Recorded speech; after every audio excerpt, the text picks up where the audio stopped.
कैसे हो बच्चों आप लोग। एनआईएस में आपका बहुत बहुत वेलकम है बच्चों। देखिएगा, कल हिस्ट्री का पेपर है, मतलब आज का हमारे पास समय है।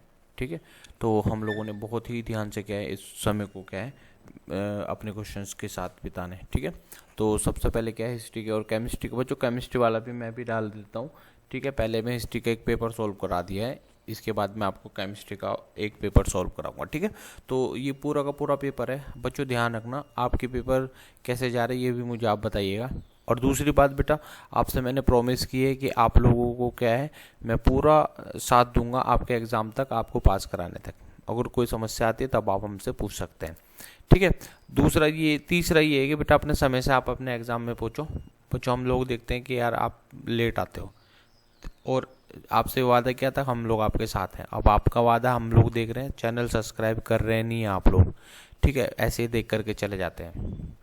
ठीक है, अगर आपको आना ही है तो पूरा पढ़ो, अदरवाइज कोई ज़रूरत नहीं है। फेल तो आपने फिर अदरवाइज होना है, ध्यान रखना। ठीक है बच्चों, इस समय की नजाकत को समझो थोड़ा सा। हिस्ट्री का है 315।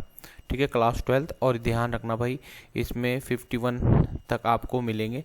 और ये मैंने पूरा दिया है, क्वेश्चन पेपर आपको मैं सॉल्व कराया। सभी के अंक आपके क्वेश्चन के सामने ही, यानी प्रश्न के सामने ही अंक मिल जाएंगे। ठीक है, इसको फिलहाल छोड़ देते हैं और हम यहाँ पर क्या है, सेक्शन ए के साथ हम लोग। अच्छा ध्यान रखना, वीडियो बड़ी हो जाती है, इसको मैं थोड़ा पार्ट में तोड़ दूंगा। पहले पार्ट में मैं लगभग 20 क्वेश्चन करा देता हूँ आपके। ठीक है, तो याद रखना, who among the following deity was known as the weather god the Rigveda period. यानी ऋग्वेदिक काल में निम्नलिखित में से किस देवता को मौसम का देवता कहते थे? अग्नि, वरुणा, इंद्र या यम। अग्नि, वरुणा, इंद्र या यम, बताइए किसको कहते थे? तो इसका आंसर बेटा आप बता सकते हैं। तो इंद्र इसका आंसर होता है। तो इंद्र को क्या है कहा जाता है, मौसम का देवता इंद्र जी को कहते हैं। भूलना नहीं है, टिक मार देगा इंद्र, भूलना नहीं, इंद्र को टिक मारेगा। अगला क्वेश्चन देगा, which metal was mainly acquired this Harappa from this Khetri mine in the Rajasthan. जो हमारा हड़प्पा सिविलाइजेशन थी, मैंने जब पढ़ाया था, ठीक है, तो हड़प्पा वासियों के लिए कौन सी धातु राजस्थान से प्राप्त की जाती थी? ध्यान रखना बेटा। तो इसका आंसर आप बताएंगे, तो ये तांबा था।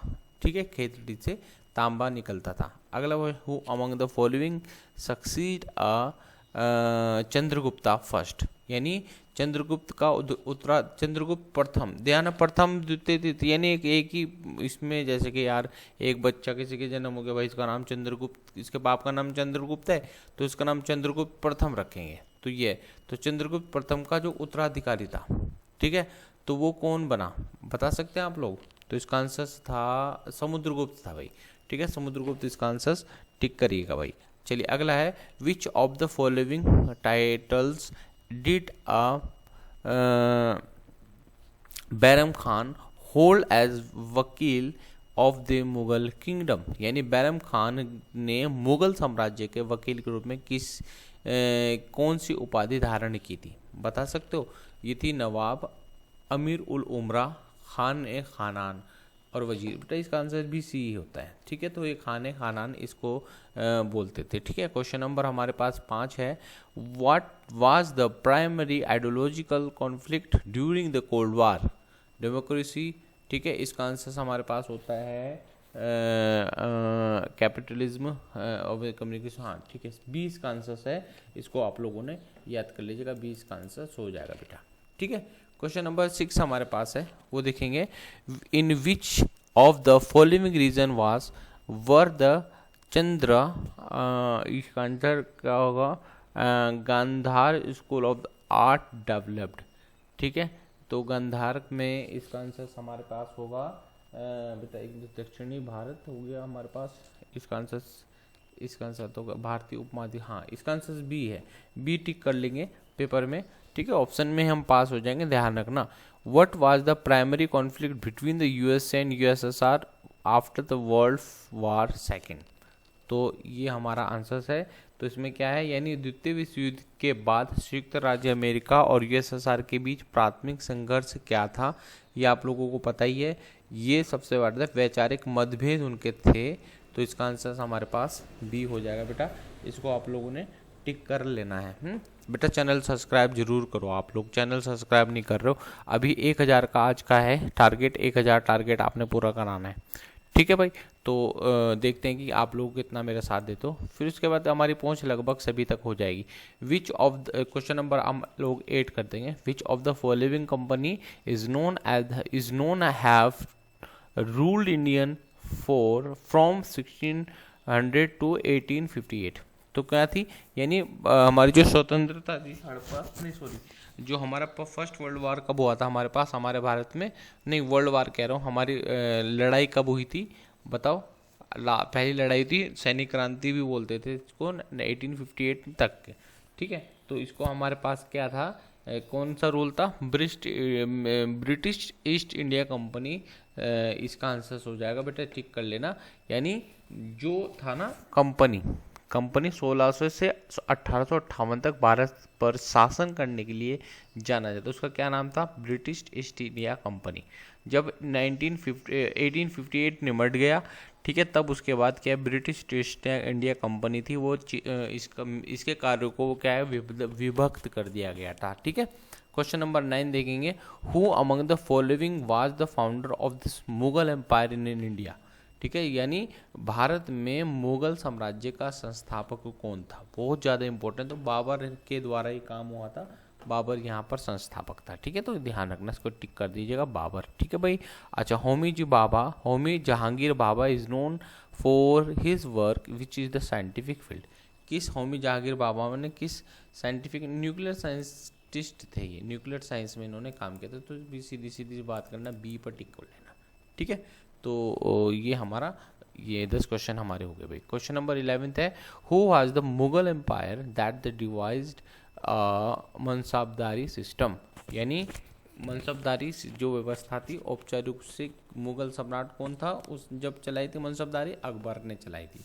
मैं बताऊंगा, मनसबदारी अभी आने दो, इसमें आपके पास है। Who among the following introduced a subsidy alliance system in India. किसने करा था, यानी सहायक संधि किसने लगाई थी हमारे पास, Lord Dalhousie, Lord Wellesley, Lord Clive और लॉर्ड कर्जन। किसने कराई थी, तो इसका आंसर हमारे पास होता है लॉर्ड वेलेस्ली। ठीक है भाई, तो यहाँ बहुत इंपॉर्टेंट है, आना है कंफर्म आ जाता है क्वेश्चन ऐसा। अगला देखो, who among the following has the product produced finance and literature of the India around the early 20th century में। तो ये तो भीमसेन जोशी, रविंद्रनाथ टैगोर है। ठीक लेना, इसको टिक मार लेना। ठीक है, which of the following impact of the globalization. ठीक है, तो ग्लोबलाइजेशन यानी कौन सा है, अजान हो रही है बेटा, 1 मिनट में रोक रहा हूँ वीडियो। हाँ, मैं आज 3 बजे आप लोगों के लिए उठ गया था। ठीक है, 3 बजे तो उठ जाता हूँ लगभग मैं। ठीक है, जिससे कि आप लोगों के आपके एग्जाम है, तो भाई ये जरूरी है। ठीक है, तो रविंद्रनाथ टैगोर टिक कर लीजिएगा। ठीक, अगला क्वेश्चन हमारे पास है, which of the following the impact of the globalization in the communications. तो इसका आंसर हमारे पास हो जाएगा। ठीक है ना भाई, आंसर हो गया ना, तो इसका आंसर हमारे पास होगा ग्लोबलाइजेशन, यानी संचार वैश्वीकरण का निम्नलिखित में से कौन सा प्रभाव है। तो ये हमारे पास इनमें संचार, it is the made of the communication more expensive, ये टिक मारो इसमें। ठीक है, ये मोर एक्सपेंसिव बना दिया। ठीक है, तो ग्लोबलाइजेशन जितना बढ़ रहा है उतना महंगा होता जा रहा है। अगला है, in which the novel of the Bankim Chandra Chatterjee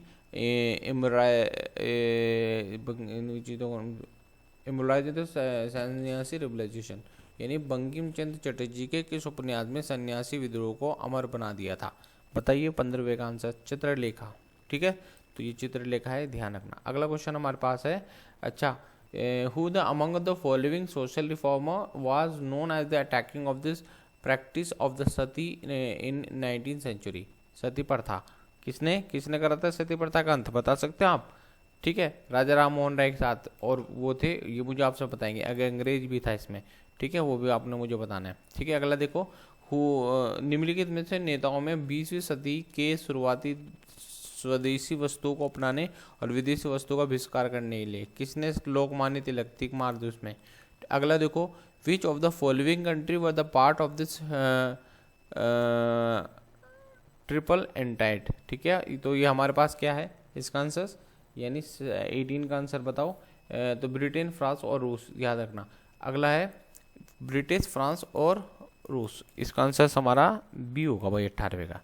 ठीक है, तो इसमें आप लोगों ने टिक मार लेना। अगला, which one of the following country did not join the language of this national despite of the leading. 19 का बताओ।